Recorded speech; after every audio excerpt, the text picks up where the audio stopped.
Hello, welcome to the EPG Pathshala. Today I will be speaking about pesticides. Pesticides are compounds which have both benefits as well as damaging effects on humans and animals. The objective of this talk is introduction to pesticides. I'll be then telling you about the different types of pesticides which are both natural as well as synthetic, the benefits of pesticides which come with a cost to the damage if they cause. Then I'll be talking about the bioaccumulation of pesticides, and last I'll be telling you about the use of pesticides in India. What is a pesticide? Pesticides are materials which are used to control pests. A pesticide may be a chemical substance, a biological agent, it could be a virus or a bacteria, an antimicrobial agent, a disinfectant or a device. These chemicals are both natural as well as man-made. We can classify the pesticides as insecticides which work against the pests, fungicides which are against the fungal disease, molluscicides against the snails and slugs, rodenticides are specifically used for rats and mice. Then we have the pesticides against fish, the nematicides against roundworms, the herbicides against unwanted plants, the avicides against birds, the algicides against algae, the bactericides against bacteria, and last of all the miticides which are against the mites and ticks. What is the benefit of using pesticides? Pesticides are useful to protect crops, they are useful to control insects in the forest, they are useful for the parks and recreational areas where we want to control the weeds, insects and pests. They are also used in houses, school and office buildings to control the insects, rodents and fungi. In aquatic sites, they are fundamentally used for controlling mosquitoes and weeds. And on the wood products, they are used against the wood destroying organisms, fundamentally the termites. And for food preparation areas, they are used to control insects and rodents. And of course, all of us use against our skin also to kill and repel the insects. The natural pesticides are those which are derived from plants. And the examples of these are nicotine, which is derived from tobacco, rotenone, which can be extracted from the legume roots, and pyrethrines. These natural pesticides are biodegradable and they do not cause any harm. Synthetic pesticides first came into picture immediately after World War II, and farmers used synthetic pesticides to control insects in their crops and increase the farm yields. The use of synthetic pesticides in agriculture comes with a cost for the environment and the health of animals and humans. Rachel Carson, an American biologist, wrote a book in 1972 about Silent Spring. That was the title of the book, and which described that using of DDT was making the eggshell thin and the population of the bald eagles and falcons was greatly decreasing. Because of this book, DDT was banned in USA in 1972. However, we are still using DDT. The different types of synthetic pesticides are, they can be classified into insecticides which are against the insects, the fungicides which we use against the fungi, the fumigants, the herbicides and the insect repellents. The insecticides are further classified into organochlorines. These are those compounds in which the organic compounds the hydrogen has been replaced with a chlorine, and the common examples being DDT, aldrin, endrin, chlordane and lindane, which is also called as BHC. These pesticides, when they are exposed to sunlight and rain, they quickly break down into less toxic materials. But there are certain pesticides which persist in the environment, and they remain toxic to fish, animals, and humans for many years. These pesticides are called as persistent pesticides, and they can bioaccumulate their toxic effects, multiplying as they move up the food chain from plants to animals to humans. The characteristics of these persistent pesticides are they have got a very low water solubility. They can bioaccumulate and they can travel very long distances, and they remain in the environment for a very long time. They are lipophilic and they may even produce toxicity in humans. The second class is organophosphates. Organophosphates are non-persistent and they do not bioaccumulate in the food chain. So in this respect, they are better than organochlorines. However, they are much more toxic to humans than organochlorines. The most common organophosphates are malathion, parathion, and chlorpyrifos, which have a sulfur rather than an oxygen bonded to the phosphorus. The next class is carbamates. Carbamate pesticides are widely used because they are more biodegradable than the organochlorine pesticides, and they have lower toxicity than the common organophosphate pesticides. Carbaryl is widely used as an insecticide in gardens and lawns. Carbofuran has high water solubility and it acts as a plant systemic insecticide. Then comes the class of herbicides. Herbicides are those chemicals which are used to manipulate or control undesirable vegetation.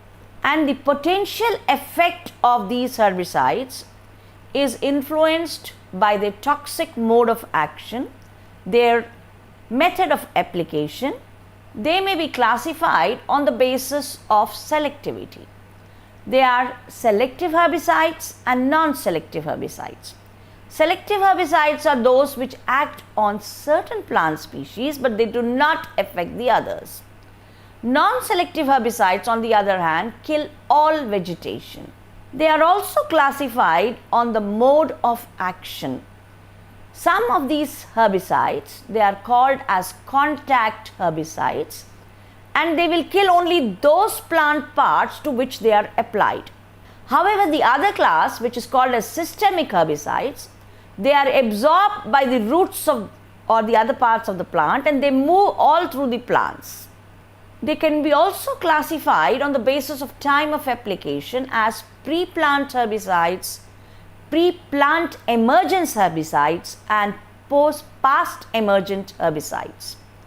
The pre-plant herbicides are those which are applied before planting the crop, and the pre-plant emergence herbicides are those which can be applied before the emergence of the weeds. The past emergence herbicides are only applied after the emergence of weeds, and some examples of these are bipyridyls, chlorophenoxy compounds, and glycophosphate. These pesticides, they have a very specific property which is called as bioaccumulation. Bioaccumulation is the process by which the concentration of these pesticides in an aquatic organism achieves a level that exceeds the level in water because of the chemical uptake through all possible routes, which includes dietary absorption, transport across the respiratory surface, dermal absorption, and inhalation. Bioaccumulation is a combination of chemical concentration and biomagnification. Biomagnification increases the concentration of pollutant from one link in the food chain to the another. In order for the biomagnification to occur, the pesticide must be long-lived, mobile, soluble in fats, and biologically active. If the pesticide is short-lived, it will be broken down and before it can be dangerous. DDT is a classical example of biomagnification. The phytoplanktons in the aquatic system where the DDT is applied, they may have only a concentration of 0.025 ppm. Then these are eaten up by the zooplanktons and the concentration increases to 0.123 ppm. which are then eaten by small fish, and the concentration becomes 1.04 ppm. And these small fish are eaten by the larger fish, where the concentration goes more than 4.8 times. And these are eaten by the fish eating birds, and the concentration becomes as much as 124 ppm. So this is a classical example of biomagnification. Algicides are chemical substances that are specifically used to control or kill algae, and they include copper sulfate, copper chelates, and compounds like endothal, and certain formulations containing the active ingredient sodium carbonate peroxyhydrate. Molluscicides are chemical substances developed specifically for destroying mollusks. Molluscicides are classified as either the oxidizing or non-oxidizing compounds. The oxidizing chemicals include chlorine, chlorine dioxide, chloramines, potassium permanganate, so on and so forth. And the non-oxidizing molluscicides include quaternary and polyquaternary ammonium compounds. Rodenticides are pesticides that kill rodents. Now, rodents do not include only rats and mice, but they also include squirrels, woodchucks, chipmunks, and other animals. Although rodents play a very important role in nature, they sometimes require control. They can damage crops, transmit disease, and in some cases they cause ecological damage. Rodenticides are usually formulated as baits, which are designed to attract animals. And many rodenticides, they stop the normal blood clotting. The anticoagulant rodenticides are warfarin, bromadiolone, chlorofasinon, etc. And the non-anticoagulant rodenticides are zinc phosphide and strychnine. Now, what happens after pesticide application? We have a whole lot of advantages as well as disadvantages. The advantages being they control specific pests, they degrade to harmful compounds, they move to the target area such as roots, and they increase production. But as I told earlier, the pesticide application comes with a cost. That means there are certain disadvantages also. They contaminate air, water, and soil.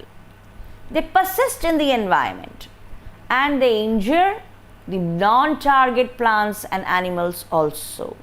They contaminate food, and they affect the non-target vegetation and microorganisms. The damaging effect of pesticides on humans can be both direct as well as indirect. The pesticides and their degraded products move into the atmosphere, soil, and rivers, resulting in the accumulation of toxic substances and thus threatening human health and environment. The nervous system of the insects and humans has common characteristics. Therefore, pesticides targeted at the insect nervous system can affect the human in the same way. Some people are more at risk than the others depending upon their age, gender, and individual sensitivity. How can these pesticides enter the body? The major routes of exposure are ingestion, inhalation, through eyes, and through dermal absorption, that is through the skin. The symptoms of acute pesticide poisoning, they vary with the type of pesticide and the method of exposure. The symptoms may appear almost immediately after exposure, or they may appear in a few hours. The direct impact, as I told just now, are by ingestion, inhalation, and dermal absorption. They are vomiting, diarrhea, abdominal pain, asthmatic attacks, upper and lower respiratory tract irritation, dermal and ocular irritation. What are the roots of pesticide contamination? The pesticide contamination may be through food. Pesticide residues in food commodities are much more higher than water and air. Contamination of fruits and vegetables may result from treatment as well as improper use of pesticides. Some pesticides are soluble in water, so they get distributed in fruits and vegetables. The other route is through water. Pesticides are found in every source of water, including rain and groundwater. And they may reach the water through various sources. They may percolate or leach through the soil. They may be carried as a water runoff. They may be spilled accidentally or through neglect in water. Streams and rivers are frequently more polluted than groundwater and more near the areas with substantial agricultural and urban land use. Soil can also be contaminated with pesticides, and pesticides may enter the soil via spray drift during foliage treatment, wash off from treated foliage, or from treated seeds in the soil. Some pesticides, such as fumigants and nematicides, are applied directly into soil to control the pests and plant disease. Air contamination is also one of the routes by which pesticides contaminate. Pesticides drift across when the pesticides are suspended in air, as particles are carried by wind to other areas. Volatile pesticides applied to the crops will volatilize and they are blown by the winds to nearby areas, posing a threat to wildlife. Droplets of these sprayed pesticides can stick to the particles in wind like dust and pollen, and they can be deposited on non-target areas. Pesticides also affect beneficial microorganisms. Pesticides in soil hinder nitrogen fixation, and they cause this by reduction of the symbiotic chemical signal, which results in reduced nitrogen fixation and thus reduces crop yields. Insecticides like DDT, methylparathion, and especially pentachlorophenol, they are found to interfere with the legume rhizobium chemicals signaling. Now, pesticides came to India in 1948. DDT was first imported to control malaria and BHC for locust control. Then India started manufacturing pesticides with manufacturing plants for DDT and benzene hexachloride in the year 1952. And by 1958, India was producing as much as 5,000 metric tons of pesticides. Currently, India is the largest producer of pesticides in Asia and ranks 12th in the world for the use of pesticides. Although Indian average consumption of pesticide is far lower than many other developed economies, the problem of pesticide residue is very high in India. Unfortunately, India is still one of the few remaining countries producing and using some chlorinated pesticides such like DDT and lindane. Among other states, Uttar Pradesh is the largest consumer, followed by Punjab, Haryana and Maharashtra. So to summarize, pesticides are very useful if they are used properly, both to control the pests as well as for Indian economy in the sense of increased yields in agriculture. However, they must be used with caution because they have damaging effects not only on the target organisms but also on animals and humans. These are few suggested readings which you may have a look. Thank you.